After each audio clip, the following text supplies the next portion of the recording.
que vocês acham que a colorimetria causa confusão? Uma das melhores pessoas aqui para explicar para falar comigo sobre isso, que é uma pessoa que tem um trabalho lindo, ele até acabou de entrar aqui por coincidência, que é o Pocetinho, que é o Anderson Mello. Eu conheci esse guri, ele tinha, não sei quantos anos ele tinha, ele era bem piazinho, assim, bem novinho, e ele mal sabia fazer uma escova. Então eu vi esse menino crescendo. Parece que eu sou, tipo, idosa, né? Não sou nem idosa, né, Renato? Não é. Glória a Deus. Mas ele foi atrás de conhecimento. Gente, ele fez curso comigo, tipo, todo ano, às vezes faziam 2 por ano, assim. E aí hoje ele colhe frutos, assim, eu não sei há quanto tempo já, eu acho que ele faz... ele tinha 20 anos, ele acabou de responder aqui. O cara tinha 20 anos, eu tava dando curso, também era super jovem, então às vezes as pessoas não tinham nem um pouco de credibilidade em mim por eu ser muito jovem e estando à frente de uma marca, ensinando outras pessoas até mais velhas do que eu, então não rolava muito respeito, assim, do tipo, o que ele tá falando? Tipo, eu faço desse jeito já há 20 anos e dá certo, do tipo... Beleza, né? Tipo... Quem é o Lucas Fossetti na fila do pão? Quem era o Lucas Fossetti? Quem é o Lucas Fossetti na fila do pão? Nunca nem vi.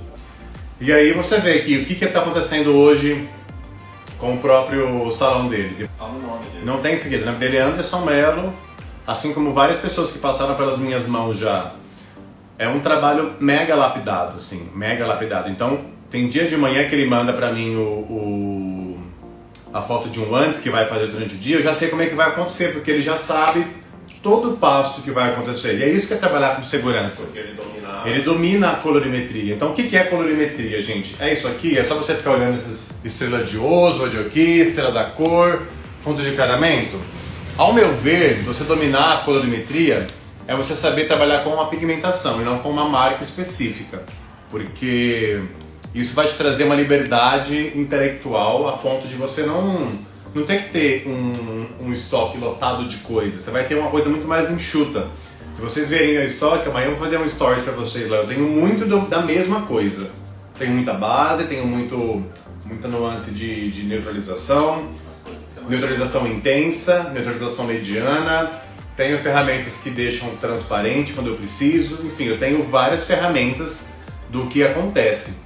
Então eu conheço o produto. Então quando eu migrei de uma marca para outra, que tinha uma numeração completamente diferente, para quem conhece aqui Gora Royal, Schwarzkopf, a numeração é uma coisa maluca. Todo mundo que nunca trabalhou nunca teve um contato com a marca, quando vê, acha que é uma loucura, assim, porque você tem o número 1, cinza, número 2, fumê, número 3 é mate, o número 4 é bege, 5 dourado, 6 marrom, 7 cobre, 8 vermelho, 9 violeta. Então você tem essas cores que são dentro de uma outra história, que, por exemplo, de L'Oréal. Então eu migrei de uma marca para outra, quando eu tive o convite de ser artista da marca, 2 semanas depois eu já estava dando um curso com os produtos já. Então quais eram as chances de eu fazer uma merda? Muito grande se eu não soubesse trabalhar com pigmentação. Imagina, eu queria fazer um dourado, na Schwarzkopf o dourado era ./5. Na L'Oréal o dourado é .3. Então eu tinha que saber a questão da cor, da luminosidade que cada produto trazia para mim. O cara é foda, patroa! Então essa liberdade cromática é uma coisa que vocês precisam ter para não passar perrengue. Saber prever tudo que vai acontecer. E aí eu digo para vocês, qual a diferença de um aplicador para um colorista? O que vocês acham que é? Eu quero entender o que vocês acham aí. Qual que é a maior diferença entre um aplicador e um colorista? Rapidão, gente, vou fazer um bate-bola aí pra gente não perder tempo. E a questão, cabelos Porcatiúcia Maia. Então é difícil essas marcas. Não é difícil a marca. Quando você trabalha com a pigmentação, é fácil, porque você trabalha com a cor. Amarelo é sempre amarelo, azul é azul, vermelho é vermelho. Não tem segredo. Vermelho, amarelo, azul, verde, violeta. Não tem segredo, é isso. Você tem pouca coisa para você decorar. Gente, é muito pouca coisa, vocês não estão entendendo. A colorimetria é muito mais fácil do que vocês imaginam. Olha o que eu tenho aqui, ó. Eu tenho apenas 6 cores. Não é nada isso. Não é nada para decorar. Então quando você estuda a cor e não você estuda a marca, não se apeguem à marca. Eu acho que você tem que ter uma marca para vocês se apoiarem nível tecnicamente falando, para entender o produto, qual que é o mecanismo dele. Mas trabalhar com cor é diferente de você trabalhar com uma numeração. Eu não quero que ninguém trabalhe com números aqui, a gente vai trabalhar com cor. Muita gente acertando as respostas. Deixa eu ver as respostas aqui. Eu sei, o aplicador só aplica a tintura pronta e o colorista que cria a cor. O colorista entende de cor e ele sabe criar cores e neutralizar tons. Alan Lima Bezerra 19. Luísa Katayama, que disse o primeiro comentário. O colorista personaliza as cores. Tati Bulcão. Explora que a cliente vai embora. Porque Estúdio mais bela. Aplicador aplica coloração e a cliente traz o colorista que está preparando todos os pepinos e aparece. Falou, o que você falou? que quem entrega sempre o mesmo trabalho porque não domina a colorimetria, a cliente não fideliza e vai embora. Eu trabalho muito em correção de cor, né? Então eu recebo clientes de todo lugar do país hoje em dia. E um dos fatos que eu recebo muito são pessoas que reclamam da mesma coisa, gente. Que é uma coisa que hoje em dia já se torna quase que ridícula de entender. Quando você vai fazer um clareamento no cabelo, você vai fazer... Existem duas coisas que atrapalham uma cobertura de branco. Vou falar sobre brancos, que é uma coisa que vocês vão entender mais fácil. Eu tenho duas coisas que atrapalham na correção de brancos. O nível de densidade dele, se é um cabelo fino, médio ou grosso. E eu tenho a quantidade de cabelo natural que eu tenho no meio do branco. Porque branco, gente, branco é um sulfite, né? Qualquer coisa que você passa no branco, mancha. O chão branco, qualquer pinguinho de tinta mancha. O chão... você derrubou se pegar um cabelinho, um cabelo e colocar no chão branco, você consegue ver o cabelo na hora. Já o preto, não. Se você pegar um cabelo e jogar no chão preto, você não vai enxergar. Se você derrubar uma coloração no chão, preto, você não enxerga. Porque o preto é o problema. A coloração escura é que é o problema. E o cabelo natural no meio do branco que é o problema. Então qual que é o maior problema hoje da humanidade? São quando as mulheres começam a se incomodar com o cabelo branco e elas tendem a começar a fazer coloração de raiz.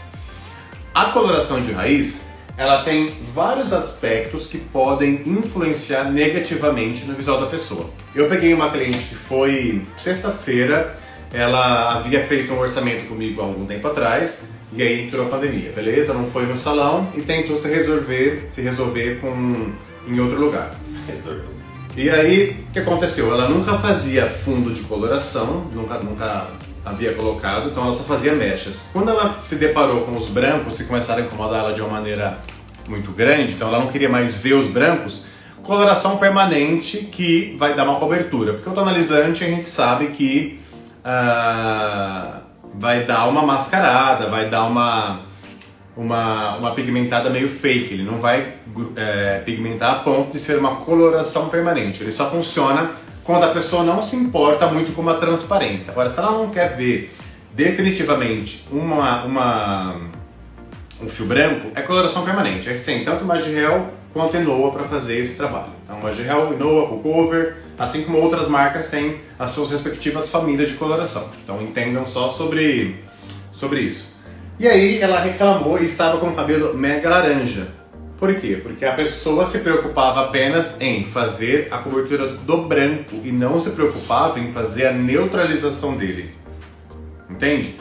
E aí você imagina, bom, eu tenho que cobrir o branco e ao mesmo tempo eu tenho que entender qual que é a minha real necessidade de neutralizar o meu fundo. Porque se eu não neutralizar o meu fundo, o que vai acontecer? Se eu pegar um cabelo que tem 30% de brancos, por exemplo, se eu tenho 30% de brancos frontais aqui, significa que eu tenho 70% de cabelo natural, correto? Então, na hora que eu aplico uma base, só imagina, a minha cliente tem uma raiz... vou falar do meu cabelo. Meu cabelo é uma base 7, é um cabelo bem clarinho, vocês estão vendo? Aceita Brasil, ó. Bem claro, bem acinzentado. Então, se eu tenho uma base 7, se eu quero fazer uma cobertura de brancos em mim, embora eu não tenha cabelo branco, eu usaria uma base 7. Se eu usar só uma base número 7 e passar só no cabelo branco, que eu ainda não tenho, mas um dia terei, ele vai fazer a cobertura só se eu aplicar no branco. Eu passaria uma base neutra, base 0.0. Agora, se eu aplicar aonde não tem o branco, o que vai acontecer com o meu cabelo natural? O que você acha que vai acontecer com a parte natural do cabelo? O branco vai cobrir, Agora, se eu aplicar uma base num cabelo que é natural, ele vai abrir o fundo e vai ficar dessa cor, ó. E foi assim que ela chegou pra mim. Meu Deus do céu, Berg. Entende? E é uma coisa super fácil de resolver. Ela me confessou que ela foi no salão, ela aplicaram a coloração dela. Nisso, a raiz ficou laranja, ela não gostou. No dia seguinte, ela foi lá de novo, a pessoa passou uma cor mais escura. E aí foi que cagou tudo, porque ela tava com uma raiz clara. Olha que cresceu, né? Claro, escuro, mexe. Então foi assim que ela chegou. E aí você vê que é um erro super primário, assim. Como que a pessoa vai fazer uma neutralização se ela não usa de ferramentas para? Vem pra lousa aqui, Renatinho. Primeira coisa que você tem que entender sobre fundo de clareamento é saber para onde você tá chegando. Então a minha cliente, ela tava com uma base 6, era um cabelo super fácil de fazer. Cor 6, loiro escuro, gente, não é nada. Se eu aplicar aqui um 6 no cabelo que é branco, 6 base, que pode ser qualquer uma dessas aqui, ó. Ó, eu tenho várias opções para diferentes gostos. Ó, você tem tanto... Isso você tem que entender sobre linhas das marcas. Ó, eu tenho tanto base para um cabelo que é difícil de cobertura, que é Magirel, base 0.0, que ela dá uma cobertura maior. Eu tenho Cool Cover. Cadê Cool Cover base, ó? Base, que também dá uma cobertura mais agressiva. Eu tenho Inoa, que é uma coloração sem amônia. Eu tenho, o que mais? Magirel clássica. Cadê Magirel? Aqui, embalagem de Magirel. Tá mais certinho. Se eu aplicar só uma base, gente, assim, ó, ponto 1 não vai cobrir nada. E a diferença dessas duas aqui, ó, é que essa aqui é uma base de cobertura suave, ela dá cobertura em cabelo fino. Se eu preciso de cobertura extra, eu preciso de uma base que tenha função de cobertura para cabelo branco, entende? Própria para isso. Ou as nuances que a gente chama de fundamental, que é a nuance .3 dourada, também ajuda horrores.